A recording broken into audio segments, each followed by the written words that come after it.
જામનગર મહાનગરપાલિકા દ્વારા આજે કેનાલ કાંઠે સરકારી જમીન પર થયેલા ગેરકાયદેસર દબાણો દૂર કરાયા હતા। તંત્ર દ્વારા અગાઉ નોટિસ આપ્યા બાદ અંદાજે 2500 ચોરસ મીટર વિસ્તારમાં ઉભેલા મકાનોનું ડિમોલિશન કરવામાં આવ્યું હતું।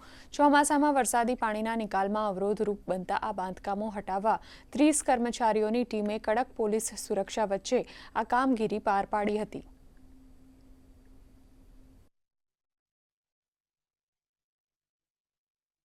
જામનગર શહેરમાંથી પસાર થતા જે કેનાલો છે એ પૈકી સ્મશાન પાસે આવેલી કેનાલની ઉપર 4 લોકો દ્વારા દબાણ કરવામાં આવેલું હતું, જેના કારણે જે પાણી બહાર જવું જોઈએ એમાં એ નડતરરૂપ થતા હતા, જેનું આજે દબાણ દૂર કરવાની કાર્યવાહી હાથ ધરવામાં આવેલ છે।